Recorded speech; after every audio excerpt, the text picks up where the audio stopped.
on peut commencer notre exploration et comme je vous l'ai annoncé tantôt, le sujet s'appelle l'hypercommunication par l'ADN. Juste quand je parlais de l'hypercommunication par l'ADN, quelle est la première lecture vibratoire que vous faites de ce mot? Moi, ce que je vois, c'est une pluie de chiffres. Comme dans la matrice, dans la matrice, tu sais. Mais des chiffres et des chiffres qui descendent. Une pluie de chiffres, quoi. Est-ce que ces chiffres, ils descendent en provenance d'où pour tomber où?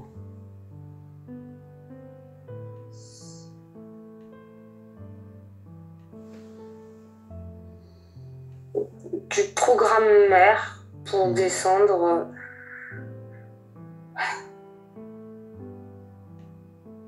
Je vois partout sur Terre, en fait. D'accord. Ok. Ça s'infuse dans le sol, je comprends pas. Parce que l'ADN, il est partout. Tout être a de l'ADN. Ah, mais ça s'infuse dans la terre, dans les plantes. Ouais, vraiment, il y en a. Enfin, ça descend et il y en a partout, quoi.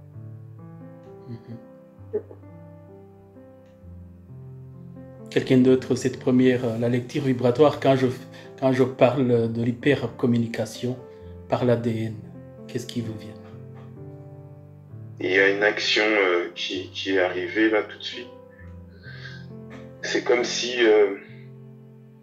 il y a un ajustement perpétuel dès qu'il y a interaction entre deux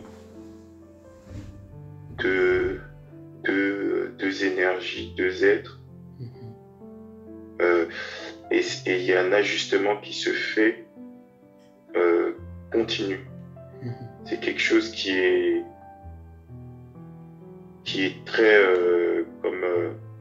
comme un calculateur, quoi, qui se réajuste tout le temps en fonction des besoins, en fonction des besoins à l'instant, des besoins instantanés. Alors, quand je parle d'interaction, c'est pas juste contact, c'est aussi, il y a une nuance que j'arrive pas à verbaliser. Tu dis que c'est pas juste contact, en fait, ce que tu essaies d'exprimer, c'est que ça se fait également à des distances qui peuvent se calculer en années-lumière même. Est-ce que oui, ça te parle? C'est même pas une question de distance, c'est une question de situation. Ok.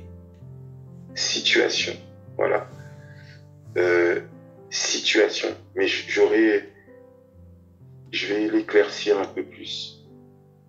Les besoins en fonction de la situation instantanée. Voilà. Ok. Oui, ça se tient. Et il y a les interactions, c'est pour être toujours au plus juste dans la... Après, il y a plusieurs notions dans ce que tu projettes de faire. C'est-à-dire je vais passer. Ça va s'affiner, je passe. Oui, je comprends ce que... Oui, je vois que... je vois ce que tu veux dire. Est-ce qu'il y a quelqu'un d'autre qui aimerait faire une première lecture vibratoire avant que je ne continue? Oui, ce que je voyais, c'était des milliards de points de lumière qui sont interconnectés. C'est comme une espèce de maillage qui est sans cesse en mouvement, qui est sans cesse comme des points qui se relient sans arrêt, sans arrêt, sans arrêt. Et c'est à l'infini. Oui. Et c'est comme des systèmes d'information, en fait, avec une mémoire. Et quel que soit qu'il y ait matière ou pas de matière, oui. L'information, elle est partout. Ces points de lumière, ils sont absolument partout. Oui, justement, ça a été récemment défini comme une étoile, comme si l'ADN, les ADN communiquaient avec d'autres ADN dans l'univers, mais on dit aussi que ça communique à travers des trous de verre dans une sorte de continuum d'espace courbé. Est-ce que ce que je viens de dire, ça a un sens par rapport à ce que tu dis, Christine? Oui, aussi, si tu veux, mais ça c'est notre vision de l'humain, si tu veux, qui interprète les choses comme ça. Oui. Parce que oui, quand tu courbes l'espace, c'est comme si tu mets deux points sur un papier et que tu les fais se rejoindre en pliant la feuille. C'est-à-dire qu'il n'y a pas de notion d'espace en fait. Elle est complètement subjective, c'est une illusion. Oui. Et avec cette hypercommunication, en fait, c'est l'annihilation des distances. Et comme si l'information était toujours là, partout présente, et qu'elle circulait, et qu'elle était, elle est disponible. Et en même temps, elle circule et elle s'amplifie, elle s'enrichit. Est-ce que de ta perspective, tu as vu des points de lumière, quand tu les vois entrer en contact, est-ce qu'il y a une connexion qui est observable entre ces points ou pas du tout? Ça fait comme des petits fils, comme un petit fil si tu veux, mais c'est un fil, c'est pas un vrai fil, c'est uniquement électrique je pense. Je vois tous ces petits... tous ces raccordements, si tu veux, c'est à l'infini. Oui. C'est vraiment c'est microscopique et c'est à l'infini. C'est dans l'air qu'on respire, c'est partout, quoi. Ok. C'est ce qu'on pourrait appeler le vide, en même temps, qui est plein de ça. On pourrait même appeler ça la vie. Oui. Oui, Pierre. Oui, la vie a fait un sens... Ça a très très bien sonné, parce que moi je voyais quand tu parlais de deux points qui se rencontrent, là, deux points lumineux, je voyais qu'elles arrivent avec leurs différences, et en fait c'est comme si elles se réajustaient pour pouvoir en former qu'une, et elles se réinformaient, ou le mot est juste, c'est elles se réajustaient pour fusionner. Et en même temps, il existe encore, si tu veux, si tu déplies la feuille, c'est toujours là, c'est partout. Ah oui, finalement que l'on déplie la feuille ou que la feuille reste... voilà, c'est toujours là. Il n'y a rien ne se perd, si tu veux. Oui. C'est rien ne se perd, rien ne se crée, tout se transforme. Ben oui, c'est ça. C'est ça, mais c'est vraiment de la circulation d'énergie, informative, on peut dire. Après, on capte ce qu'on peut capter avec notre capacité, mais on peut amplifier cette capacité. Alors, pour qu'il y ait interaction entre ces petits points, Christine, qu'on peut appeler les points ADN, on peut penser qu'il y a une intelligence qui gère ça, puisque même les scientifiques récemment, ils ont observé que c'est comme un réseau d'intelligence qu'ils ne connaissaient pas. Quand tu observes cette intelligence qui circule ou ce réseau d'intelligence qui circule, comment tu peux le lire? Moi, ce que ça me dit, c'est que les scientifiques, ils sont plutôt matérialistes, ils ont besoin d'expériences renouvelables pour confirmer ce qu'ils disent, et ils ont besoin des mathématiques, des équations, etc. Mais la vie, c'est la vie simplement. Oui. Cette intelligence, c'est la vie, ce qu'on peut appeler la vie. Bien sûr que l'intelligence, c'est partout. Après, on est toujours avec notre petite lorgnette mentale à vouloir comprendre quelque chose qui est immensément infini, qui est au-delà de ce qu'on peut exprimer. on peut le sentir, on peut le vibrer, mais juste toujours une petite partie. Mais oui, il y a une intelligence extraordinaire dans tout ça. Et sans fin, illimité, infini. Solène, toi, tu avais vu ça sous forme de mathématiques. Est-ce que tu peux interpréter ça comme la vie exacte, comme disaient Pierre et Christine? Oui, il y a une forme de vie, parce qu'il y a du mouvement. Après, ce que je vois, c'est que là, tu vois, ça m'apparaît sous forme de chiffres, comme des chiffres, un programme informatique sur cette Terre. Mais dans les autres, dans l'univers, je le vois pas de la même façon. C'est-à-dire que c'est le même principe, sauf que c'est pas des chiffres et c'est plutôt une impulsion. Une vibration, impulsion, un mélange de vibration et de lumière, mais qui est la même chose finalement. C'est juste que c'est comme si, en rentrant dans la planète Terre, ça passe à un filtre et que du coup, je le vois sous forme de chiffre sur Terre, mais c'est la même chose qu'à l'extérieur, quoi. Et effectivement, il y a de la vie. Alors, vous m'avez communiqué au niveau, je dirais, universel, et vous avez également inclus, enfin, vous avez considéré la totalité de la vie. Pardon. J'aimerais vous ramener au niveau humain.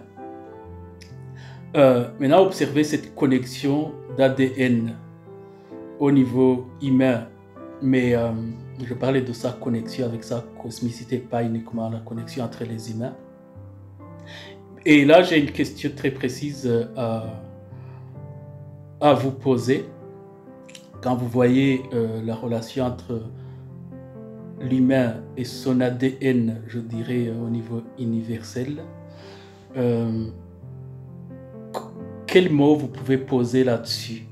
L'ADN humain et sa communication universelle, connexion universelle. Parce que ce qui me vient, c'est éternel, quoi. C'est éternité. C'est vraiment depuis... c'est quelque chose qui ne s'arrête jamais, quoi. Moi, je vois tournoiement. C'est comme les... Mais tu sais, les hélices, tu sais, qui tournent, et en fait, ça s'arrête pas. Donc, c'est en lien avec ce que dit Sylvie, hein, Christine, pardon. Ça s'arrête jamais, il y a un infini. Mais un infini en mouvement. Mais ils se disent que, par exemple, dans le cadre d'un humain qui est incarné, que seul 10% de notre ADN est utilisé.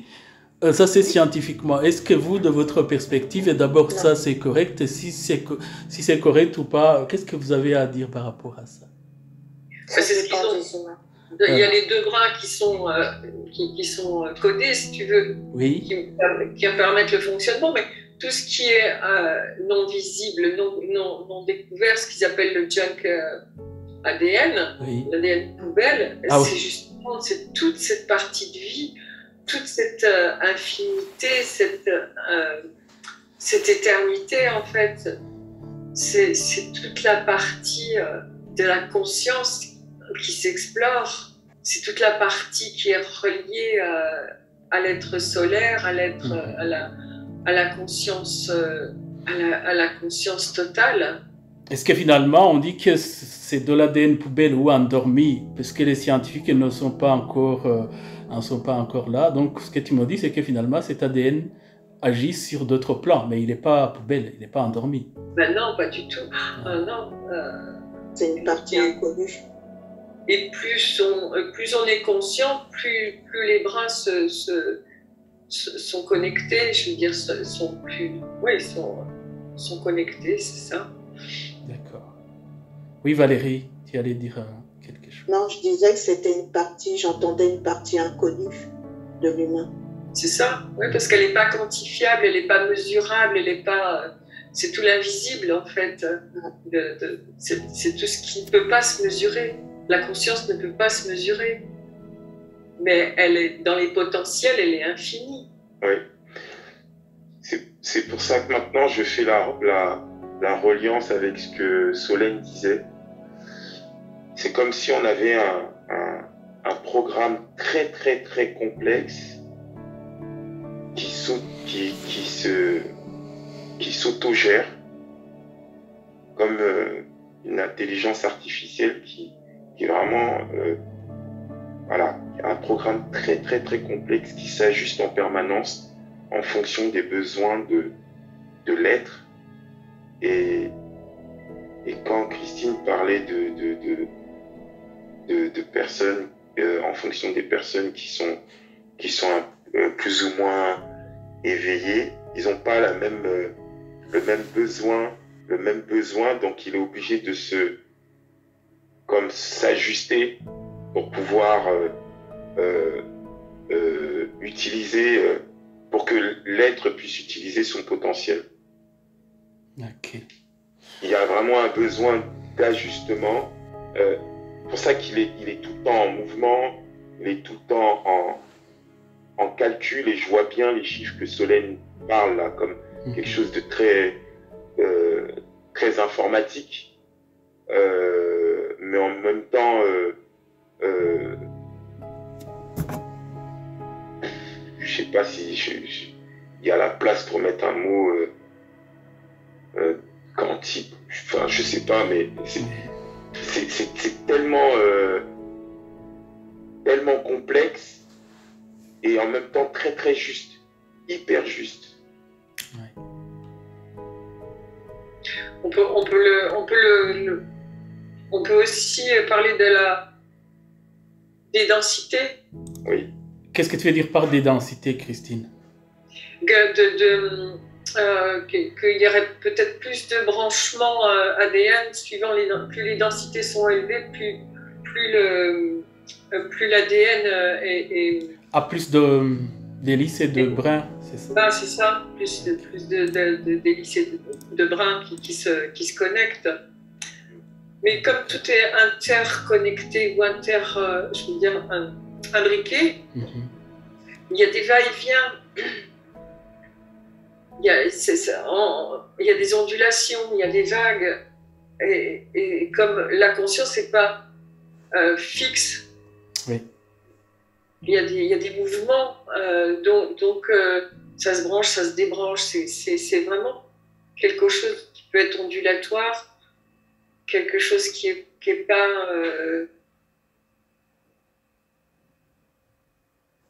Oui, je vois ce que vous voulez dire. Régulier, tant qu'on est dans la 3D, je veux dire, mais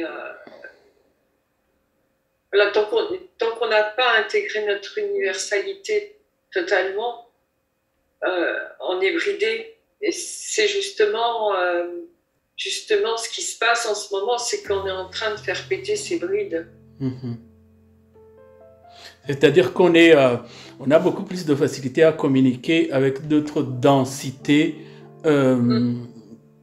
et on pourrait également dire avec d'autres brins ou d'autres hélices d'ADN. Je pose cette question parce qu'ici, si je reviens dans la densité 3D, ce qui commence à s'observer, c'est que la médecine classique, ils ont récemment vu qu'il y a moyen d'influencer l'ADN, de reprogrammer l'ADN par des mots et des fréquences sans couper ou remplacer des gènes individuellement. Ça, c'est intéressant parce que, en fait, c'est ce qu'on fait dans la lecture vibratoire évolutionnaire. C'est ça. Et donc, les scientifiques, ils commencent à l'observer. Ça, nous, on le fait, donc je ne vous apprends rien et donc je ne vais pas vous faire perdre du temps sur ça. Le verbe est vivant. Oui, donc vous le faites quand on fait des sessions, il y a aucun problème. Mais maintenant, moi, la question que je vais vous poser, c'est une personne individuellement qui ne passe pas par un télépathe ou par une télépathe qui veut influencer par exemple son corps, qui veut influencer ses gènes par ses mots. Est-ce que vous voyez que c'est possible? Vous pouvez prendre un exemple de qui vous voulez. Oui, ça, au niveau quantique, si tu veux, c'est au niveau... faut le temps que ça redescende dans la matière, mais la vibration des mots, elle est puissante. Après, je dirais que l'intention est puissante aussi. Mm-hmm. Donc ça participe.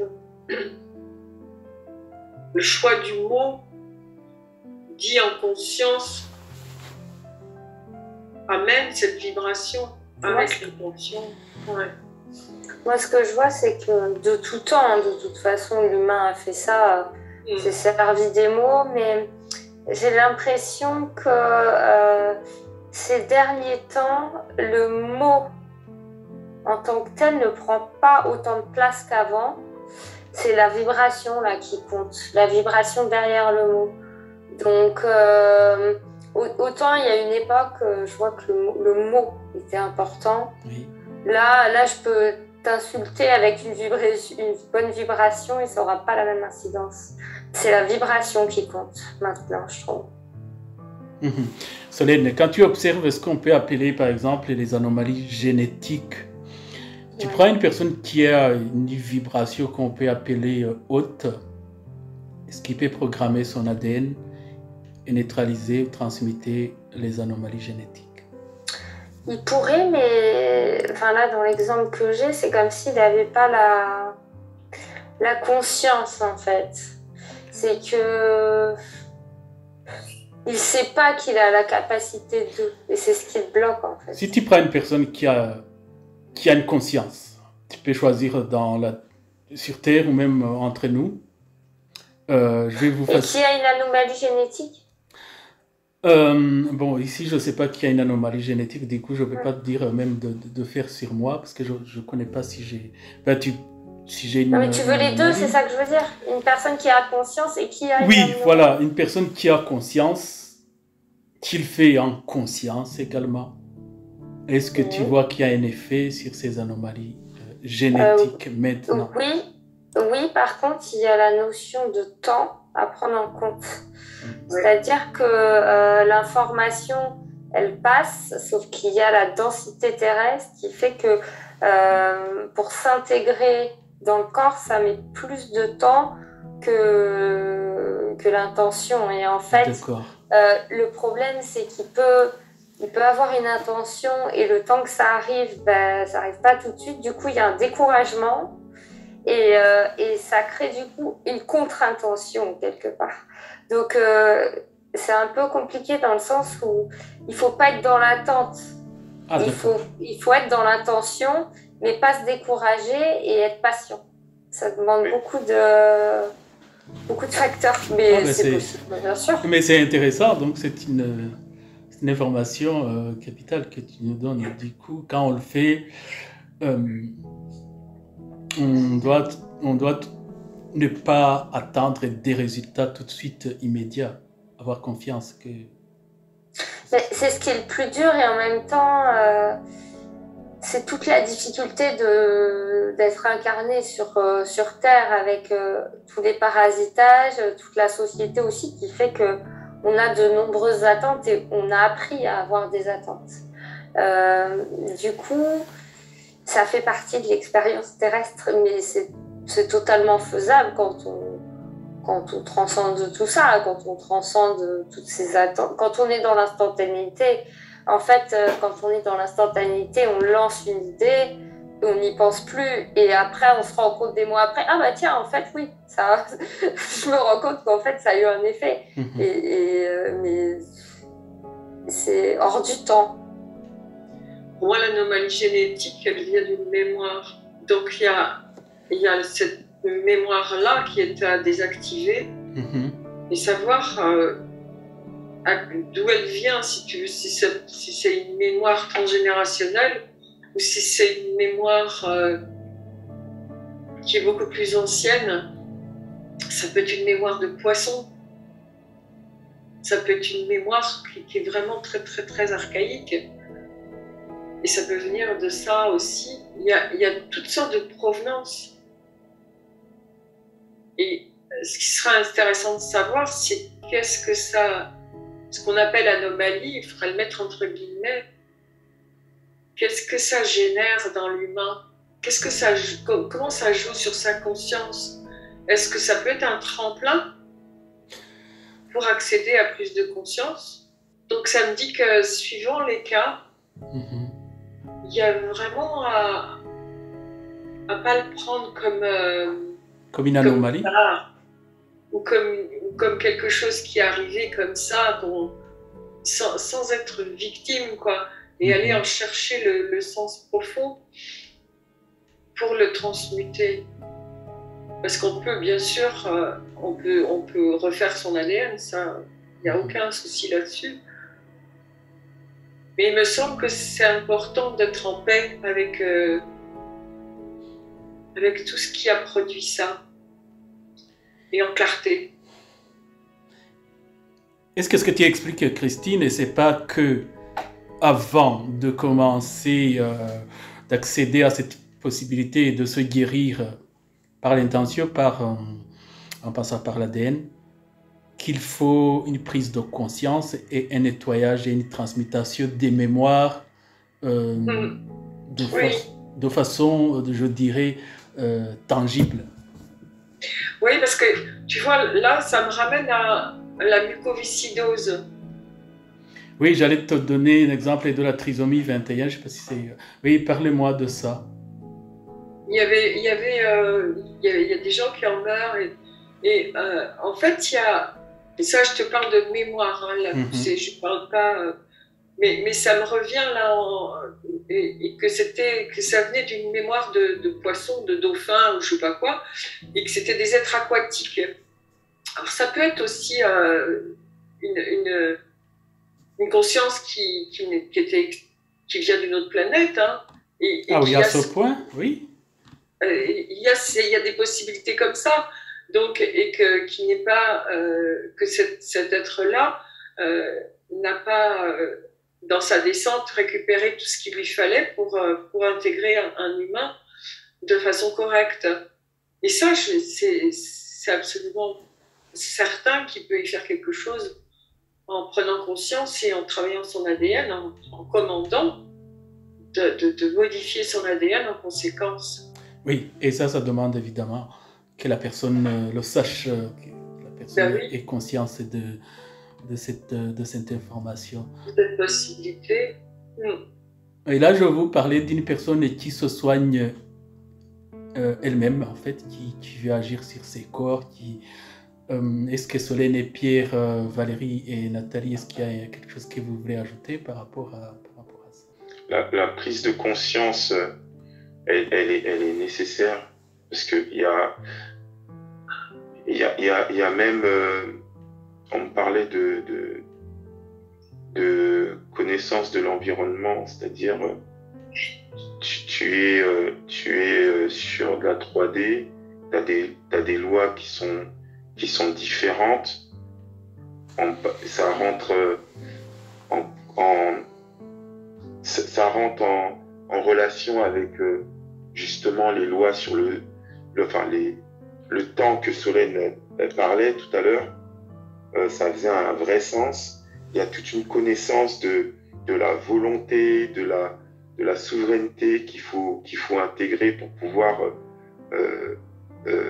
vraiment agir pour cette modification. Okay. Si tu n'as pas cette connaissance, c'est comme si... Ah oui, ça change tout, évidemment. En fait, il se passe rien, quoi. Ouais, il ne faut pas être mécanique, c'est vraiment important. Moi, ce que je vois, c'est qu'il y a une différence entre tu vois, une personne qui est dans le début de sa phase de conscientisation et qui a pas mal de plures d'oignons de mémoire à nettoyer et qui, du coup, a une influence effectivement mémorielle sur l'ADN et c'est bien de regarder effectivement à nettoyer déjà ces mémoires-là. Après, ce que je vois, c'est quand une personne elle a dépassé un stade de conscience,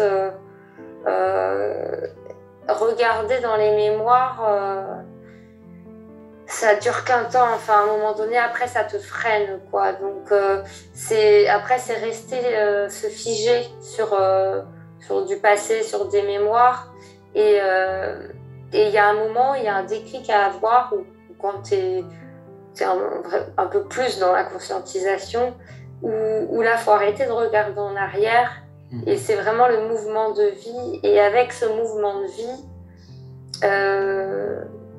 les mémoires n'ont plus de prise pour toi. Et du coup, l'ADN, ben, s'il se modifie, il se modifie naturellement et tout est parfait. Enfin, il y a quelque chose qui s'engramme en même temps que ta conscientisation, quoi.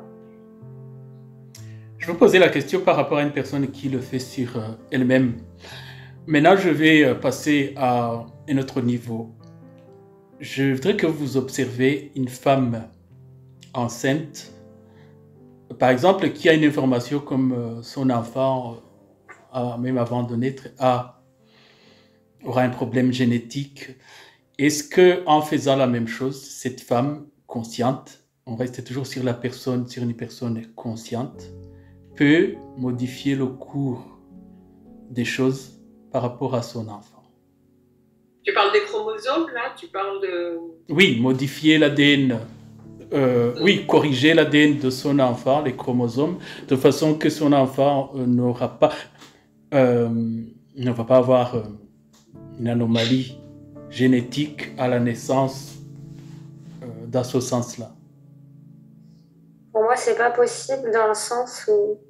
C'est marrant parce que j'en parlais avec une collègue tout à l'heure. Ah bon? C'est assez drôle, mais ouais. Pour moi, c'est pas possible. En fait, tu peux atténuer des symptômes, mais pour moi, si c'est inscrit que l'enfant a génétiquement un génome comme ça a une raison, en fait, que tu peux pas... Enfin, tu peux pas tout changer. À un moment donné, t'as pas toutes les cartes en main. Donc, si tu dois avoir un enfant trisomique, il y a une raison et pour l'enfant et pour toi.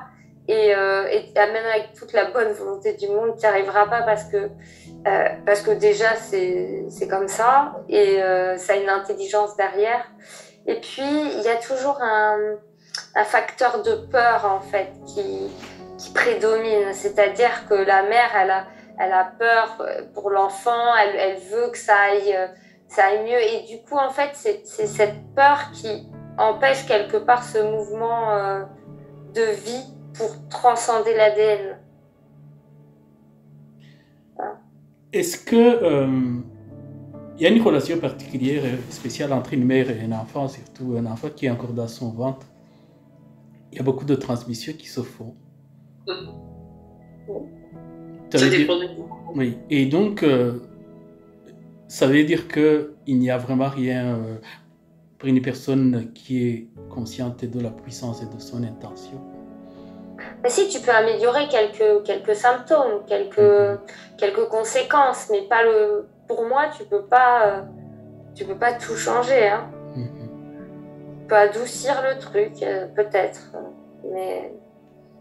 mais c'est surtout qu'une personne, pour moi, qui se conscientise et qui a un enfant qui a des problèmes à ce niveau-là, elle comprendra l'intelligence derrière ça, en fait.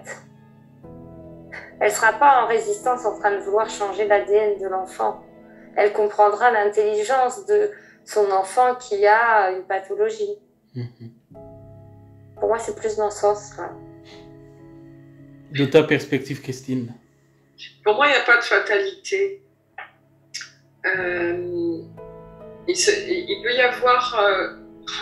voilà, je vois l'astral qui explique les histoires de karma et tout ça. Tu vois, il peut y avoir ce genre de croyance derrière.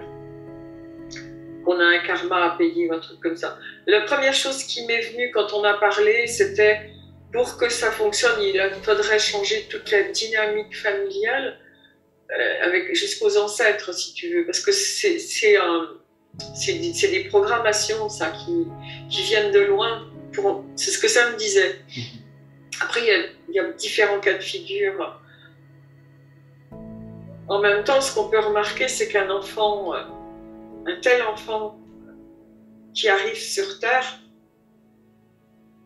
c'est l'incarnation de l'amour universel. Et c'est peut-être la meilleure façon qu'il a d'incarner l'amour universel et de le transmettre en étant dans ce cas de figure de trisomie. Et là, c'est vraiment au niveau des plans supérieurs qu'il faudra aller voir aussi. Il y a plusieurs cas de figure. Pour ce cas de figure qui inclut l'amour universel, je vois ce que tu veux dire, Christine. Maintenant, j'aimerais que tu zoomes, tu pointes sur un cas particulier dans une situation où ça vient de l'astral, où c'est le karma. Je vois, c'est la croyance des parents. C'est la croyance qui vient de la mère, qui vient... et tu vois la grand-mère, je vois tout ça qui défile avec cette peur d'avoir un enfant comme ça. Il y a la peur, il y a tout ça. Et puis, tu vois comme tu vois dans les religions, c'est une punition de Dieu. C'est des trucs comme ça, tu vois. Ça montre ce côté presque magie, quoi.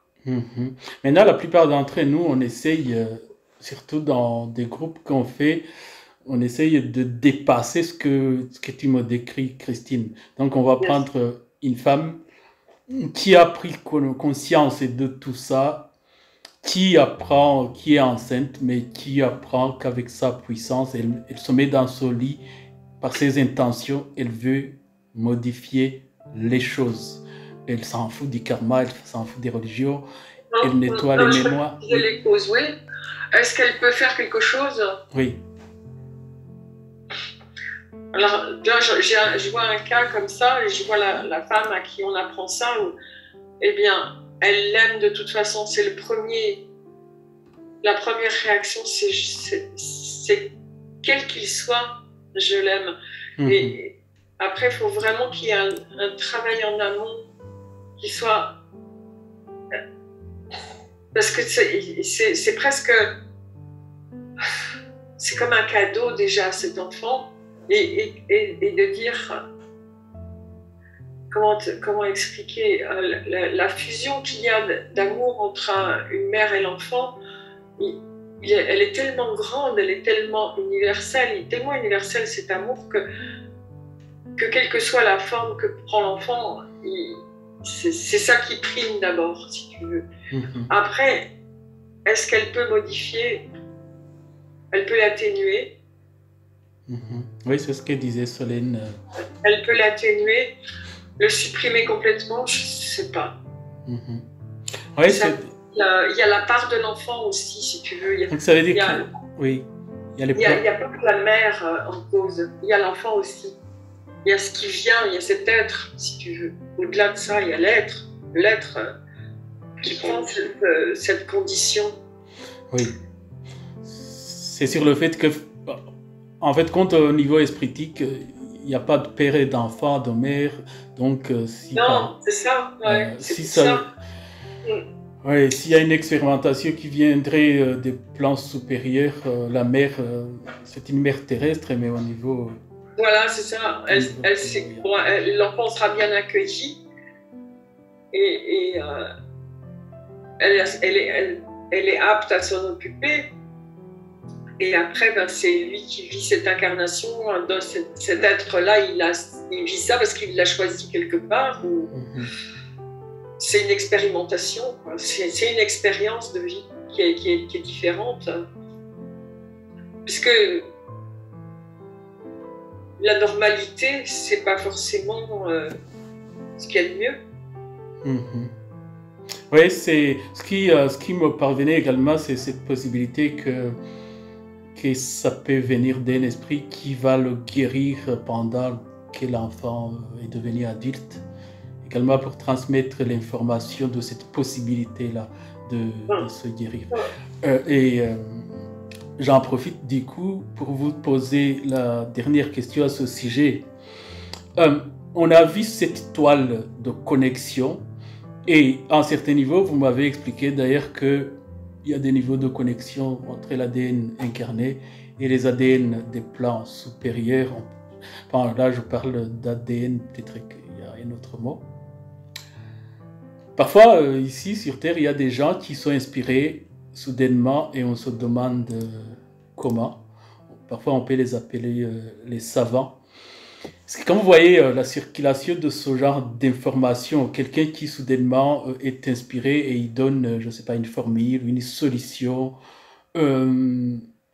est-ce que ça a à voir avec cette toile dont on parlait, Christine? Oui, c'est dans le champ. Mais si tu veux, ce que ça me dit, c'est que c'est une capacité de réceptivité et que ça correspond à une époque aussi, souvent, où il y a un besoin et les êtres appellent l'information. Et en général, il n'y a pas qu'une personne qui reçoit cette information-là. Il y en a plusieurs qui sont répartis dans le monde. Et c'est vraiment oui, c'est cette toile d'information. Et il y a des gens qui sont réceptifs à ça parce qu'ils ont posé une intention aussi. Et c'est comme si l'univers répondait. Et ce qu'on appelle l'univers, en fait, c'est ça. C'est ces points de lumière que je vois auxquels on va se connecter et qui apportent à certains êtres qui sont réceptifs et ouverts et en capacité d'accueillir cette information et d'en faire quelque chose, si tu veux, de l'intégrer, de la développer, etc. Oui. Pour moi, on parle pas de la... Enfin, pour moi, c'est pas ta question. On parle pas de la même chose. En tout cas, moi, Oui, quand quelle est tu ta parles perspective? moi, je vois de la mémoire, de l'astral, de la captation de pensée, mais je vois pas l'ADN qui rentre en compte, en fait. L'ADN, il rentre en compte dans une conception génétique, dans un appariement aussi de personnes, dans un flux hormonal, mais par contre, tout ce qui est les pensées captées, l'information transmise, moi, je vois pas ça sur ce même plan. Pour moi, c'est quelque chose de différent. De ton côté, oui, Christine. C'est le champ de conscience. Il est tout à fait infini, quoi. C'est relié à la conscience. Oui. C'est que ça. Pierre, par rapport à ces deux sujets qu'on vient d'aborder, est-ce qu'il y a quelque chose qui te vient? Sur le sujet de la femme, c'est ça, le sujet de la femme. Oui, par exemple, oui, c'est vrai que sur la femme, t'as pas réagi. Mais je vois clairement cette femme qui a aussi la volonté de pas spécialement intervenir pour pas se placer dans un personnage de sauveur et elle est suffisamment effectivement conscientisée pour se dire je vais un petit peu améliorer son quotidien, mais elle n'a pas dans tous les cas l'envie ni le pouvoir de complètement annihiler cette pathologie chez son bébé. Mais elle va, effectivement, je vois comme Christine et Solène, là, qu'elle va le fait de l'accueillir, de lui donner cet amour qui va lui déjà énormément de l'aider à lui aussi émerger, etc. Tu vois ce garçon qui prend ce potentiel et qui, pas dans tous les cas, lui finir ou fignoler le travail, mais très longtemps après. Ah oui, donc dans d'autres générations, tu veux dire. Ou dans la vie. Dans sa vie. Ah oui, d'accord. Dans sa vie actuelle, mais très longtemps après. Ah, mais vraiment très longtemps après, ouais. Il y a aussi ce laps de cette notion de temps là qui est sur lui, qui comme si lui il était ralenti justement par son évolution, déjà ralenti par tout l'aspect physique, mais t'as tout son aspect spirituel, esprit qui est obligé d'attendre que sa partie physique elle soit opérationnelle. Et tu vois que sa mère, elle lui file un coup de main, justement, pour pouvoir prendre conscience de sa partie physique. Et à un moment, ça prend. Mais elle, je vois qu'elle ne veut pas se placer dans un personnage de sauveur, etc., ou d'empathie. Elle chasse tout ça pour pouvoir simplement l'accueillir et lui donner l'amour qu'il faut. Et juste sur cette situation-là, l'enfant ne reçoit pas cette notion de peur et de culpabilité qui va le tâcher et qui va lui le mettre en situation de victime, de péril même. Ça va être compliqué pour lui. Du coup, elle n'a pas tout ça. Elle enlève, elle chasse et elle accueille tout simplement. Et sur le dernier sujet là. Dernier sujet, si tu veux, je peux te répéter la question. Ça concernait. On a abordé l'hyperconnexion par l'ADN. Oui. Et ça va dans le sens universel, évidemment. Et la connexion, Christine l'a interprété comme le champ de la conscience. Ici, je l'avais abordé une petite partie par l'ADN, mais ça peut être un peu, justement, le champ de conscience. Mais moi, j'ai posé la question concernant la transmission des informations aux savants. Donc, il y a des savants qui, soudainement, ils trouvent une solution alors que ce n'est même pas ça qu'ils cherchaient. Et la solution apporte beaucoup de est très bénéfique à l'humanité, ou parfois même pas. Enfin, ou parfois c'est quelque chose d'ingénieux, mais qui parfois est très destructrice si je me place dans le sens de jugement. Comment tu as observé la réception de ces informations par ces gens qu'on appelle les savants? Moi, je vois alors, quand tu m'as parlé de ça, je voyais deux cas de figure là, une personne dont on souffle des choses à côté. Donc ça, je vais comme une personne, je vois que ça vient pas de lui. Ça vient pas de lui, ça vient de l'extérieur. Ça peut venir de conscienceté, hein. Oui, c'est possible. C'est possible, mais je vois que ça vient pas de lui directement. Mais je vois qu'il est sur son bureau et d'un coup il se redresse et il se met à écrire sans comprendre ce qu'il écrit, et il prend un recul et il s'aperçoit qu'effectivement il a trouvé quelque chose, mais il sait même pas d'où ça vient. Comme un channel en fait. Moi je serais intéressée d'entendre Roxana aussi là. Oui, parce que je te fais quelques signes, mais bon, j'ai vu que tu étais dans le feu d'action. Donc, mais je t'ai pas vu. J'ai vu que tu m'as pas vu, mais c'est ça, oui. Quand on demande les gens de t'accompagner, il faut faire un peu attention. C'est pas faux. Non, il n'y a pas de problème. Mais ce que je veux dire, c'est que tu peux parler sans me faire signe, tu vois. Parce que... Justement, j'ai une question.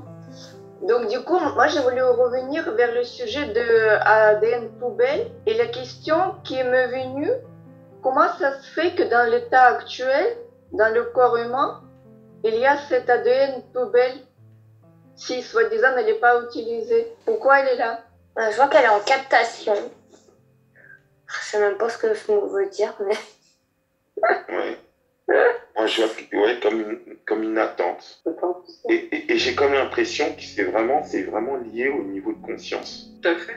Oui. C'est vraiment lié au niveau de conscience. Ouais. Je voyais tantôt Christine qui disait que nous, les humains ou les scientifiques, comme on ne connaît pas, on dit que c'est poubelle, mais qu'en fait, compte, c'est pas l'ADN poubelle. Ouais. C'est poubelle tant que la personne... Ah, pardon. Non, c'est juste comment ça se fait que le corps humain, il y a déjà cette configuration qui inclut cet ADN, soi-disant poubelle. Est-ce qu'il était déjà utilisé ailleurs dans cette configuration et c'est prévu, cette capacité?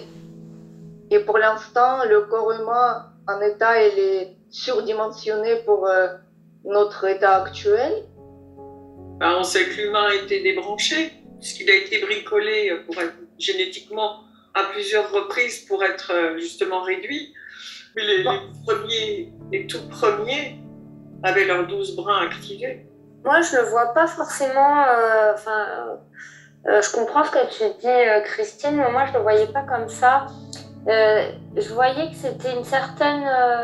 Alors, effectivement, on utilise poubelle, mais ce mot-là, il est utilisé poubelle par les gens qui ne savent pas et parce qu'ils n'ont pas un brin de compréhension pour toucher du doigt ce truc. Donc, souvent, quand ils ne comprennent pas, ils le mettent en rebut. Mais ça a une utilité, en fait, c'est comme si c'était un... Comme si tu avais on a tous des ADN en construction et tu peux pas avoir le full ADN en tout cas certains ne peuvent pas avoir le full ADN tout de suite et du coup c'est une zone qui permet de stocker, soit de rajouter, soit de faire une pause. Enfin, moi ce que je vois c'est de transition d'ADN. Quand tu restes dans le brouillard avec une méconnaissance de ton environnement, une méconnaissance de toi-même, il peut rien se passer. Ton ADN dit poubelle qui est effectivement, comme dit Solène, en attente ou en transition, ou le mot attente me paraît juste. Attente, Christine a dit potentiel. Attente de potentiel, oui, tout à fait. Mais ça sonne vraiment juste. On a un ADN en fonction de notre potentiel. Aujourd'hui, on sait que l'humain est bridé avec on a caché sa vérité, on lui a caché sa vérité avec tout un tas de manipulations sur énormément de plans et de domaines, qui fait qu'il est tellement englué qu'il ne peut pas avoir accès, et ça lui servira à rien d'avoir accès à ces 12 brins, ou plus même je vois, mais sans une compréhension minimum, sans même savoir qui il est. Ah ben c'est impossible qu'il soit branché sans savoir qui il est. Ouais. Je veux dire, c'est comme si tu mettais le contact sur plein de trucs à la fois, sur ton compteur électrique et que tu n'as pas la puissance, et bien ça ferait tout sauter. C'est un peu ça. Ce que ça montre, en fait, c'est que c'est progressif, parce que le corps physique a aussi, enfin tout ce qui est physique, on appelle ça physique, mais si tu veux, les circuits doivent être raffinés, doivent être aptes à prendre. C'est comme une montée en tension, si tu veux. Oui. La montée en conscience, elle est accompagnée d'une montée en tension pour que les circuits nerveux puissent supporter la charge. Donc, tout est relié, tout est interconnecté, tout est interrelié. Donc, on dit on fait descendre l'esprit dans la matière. Et ben, c'est aussi, ça fait partie de ça, les branchements de l'ADN. Oui. Tout est concomitant, je veux dire, tout est interrelié, il y a rien de... On n'est pas des machines. En parlant de machines, on me donne l'exemple de fusible sur un tableau électrique. Voilà, c'est ça. Ouais. Tu as un fusible à 2 ampères parce qu'aujourd'hui, ta compréhension de ton esprit, aujourd'hui, c'est 2 ampères, ton corps, etc., peut supporter 2 ampères. Et plus tu montes en conscientisation, plus ton fusible, il augmente, etc. Et il laisse passer beaucoup plus d'énergie. Et tu peux en rajouter au tableau. Exactement. C'est comme un tableau électrique avec des fusibles et tu peux y aller. Ça monte, ça monte. Et là, c'est... Ça, tu baisses les disjoncteurs un par un. Exactement. Et c'est hyper modulable. Et même si tu arrives à une conscientisation, il y a encore un facteur qui arrive dans l'équation, c'est l'instant T. Qu'est-ce que tu as besoin maintenant, tout de suite, pour faire ce que tu as à faire? Ben, tu peux avoir des éclairs de conscience, si tu veux. Il y a des moments où ça se branche, où ça tire plus de charge. Puis il y a des moments, ben, c'est repos, quoi. Ouais. Ça se branche, ça se débranche, c'est pas tout, c'est pas continu, quoi. C'est pas continu, c'est tout le temps en mouvement, c'est ajustable. Ouais. Donc on n'a pas complètement universalisé ou atomisé nos corps. Vous dites que donc cet ADN dit poubelle peut être utilisé au fur et à mesure de la conscientisation, mais d'où provient ce mouvement de conscientisation? Est-ce que ça vient de l'humain égo incarné ou est-ce que c'est provoqué, activé par ces parties supérieures? C'est quoi la dynamique? C'est forcément les parties supérieures. Moi, je vois un mouvement de vague, comme si, tu sais, ça vient des parties supérieures, mais ça englobe l'humain qui fait partie finalement de tout ça. Et comme si ça englobait, ça ramenait en fait. Vraiment un mouvement de vague. C'est ondulatoire. Parce que ce qu'on peut dire, si tu veux, c'est que l'humain, il vit dans sa bulle de conscience en fait.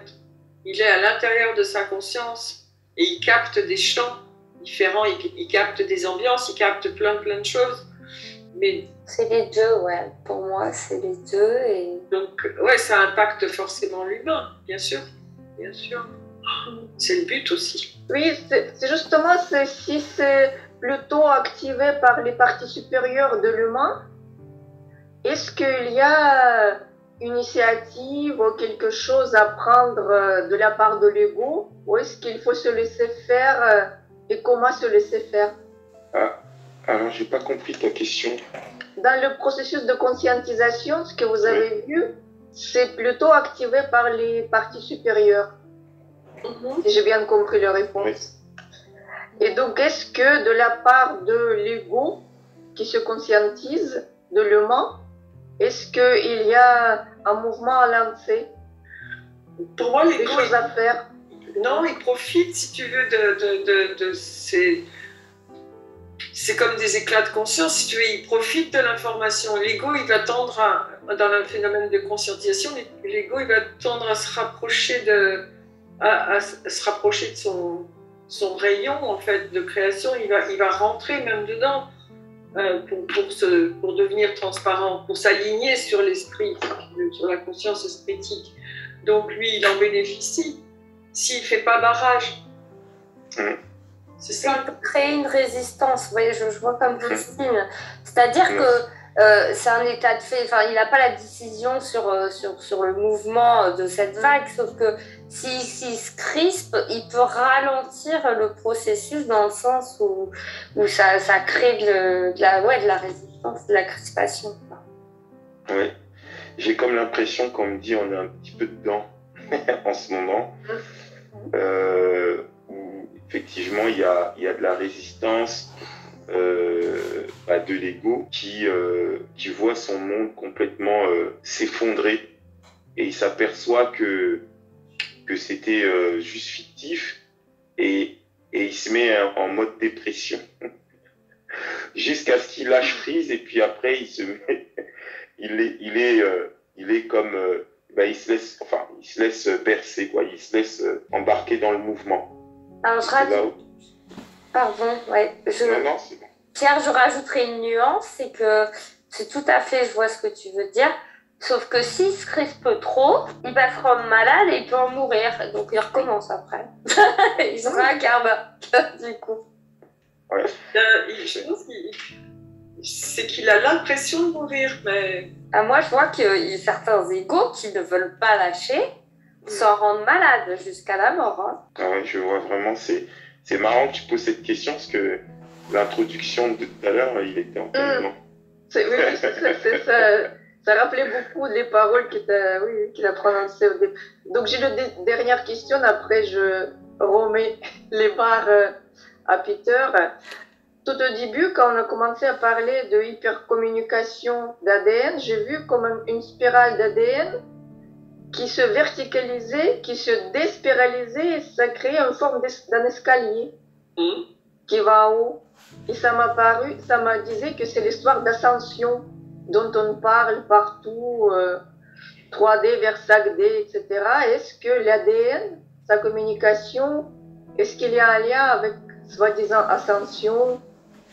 C'est quoi toute cette histoire? C'est la descension qui est intéressante. C'est faire descendre l'esprit dans sa matière, ou incarner dans sa matière, c'est-à-dire c'est une transmutation atomique, c'est une transmutation du corps physique. Moi, c'est ce que je voyais quand tu parlais d'ascension. Ça me disait, ouais, mais en fait, l'escalier est dans l'autre sens. Voilà. Il descend, il monte pas. C'est pas. Et du coup, quand Christine disait descension, c'est tout à fait ça. Et d'ailleurs, cette illusion de monter l'escalier, elle est reprise, hein, bien sûr, par l'astral, parce que comme tout est inversé de toute façon dans la matrice, ça les arrange bien de croire qu'on fait une ascension vers l'extérieur, ça ralentit le processus un peu.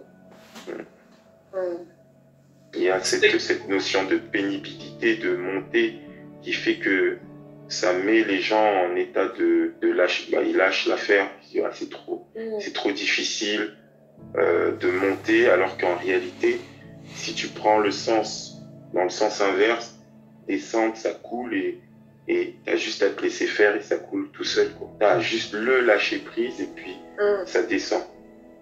Super intéressant. Ah oui. Vraiment cette notion de pénibilité là, qui rajoute à chaque fois en inversant les nuances, les sens, et moi, tu vois, l'interprétation. Ce que je vois, c'est... tu sais, dans une échelle, tu as les deux barreaux là sur les côtés. Et en fait, moi, ce que je vois, c'est que quelque part, ça peut avoir la représentation de la dualité, tu sais. Comme si, en fait, tu t'enlevais le barreau à gauche, le barreau à droite, et en fait, c'est un tas d'allumettes qui se regroupent et qu'il n'y a rien qui existe en vrai. Et que tout est déjà là, et que tout peut prendre forme aussi comme à la chimie. Mais là, ce qui représente l'ADN, c'est aussi toute la chimie organique, si tu veux aussi. C'est de la science, quoi. Mais c'est pas ça qui... Je pense... On peut aller au-delà de ça, si tu veux. On peut même changer notre chimie.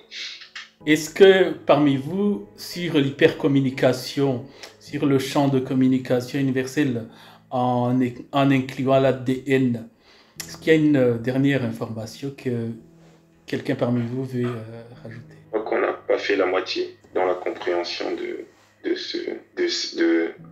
l'ADN et de la communication et son champ d'intercommunication. J'ai vraiment un sentiment, on a survolé un peu le sujet, on a survolé en allant voir quelques exemples où justement l'ADN intervient, mais on peut comprendre l'ADN sur des exemples, mais j'ai comme l'impression qu'il y a quelque chose de plus gros qu'on n'a pas encore vu, je pense. Quand tu te connectes à quelque chose de plus gros, puisque ça te vient instantanément, je pense que c'est important. Qu'est-ce que ça t'évoque? Et qu'est-ce qu'on a à apprendre de ça? D'où ça vient, ça vient. C'est comme s'il y avait pas juste un ADN pour nous et nous, petits humains, etc., mais un truc qui englobe l'ensemble, qui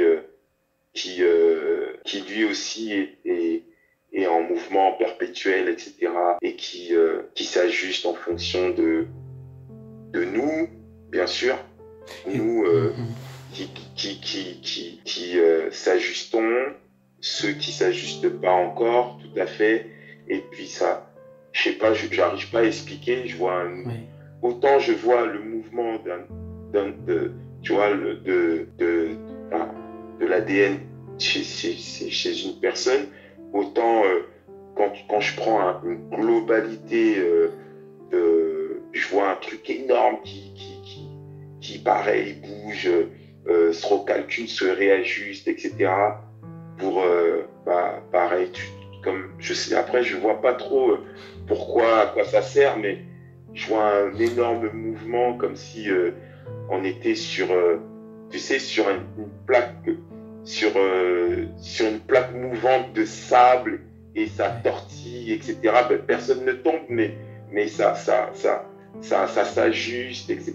Et puis tout est juste, tout est calé, et puis ça, je sais pas, je vois même pas à quoi ça correspond. Est-ce que est-ce que ce que tu veux dire finalement, c'est que l'ADN est un petit élément dans le mouvement de l'intelligence créatrice et de l'expansion créatrice? C'est un petit élément dans ce champ-là. Ça, c'est exceptionnellement dit, ça. C'est tout à fait ça. Ouais. Et c'est vrai que quand je te dis que tu arrives à bien résumer ce que je te dis souvent. C'est vrai que, oui, ici on a abordé le sujet en parlant d'ADN, mais il y a moyen c'est parce que c'était l'exploration d'aujourd'hui.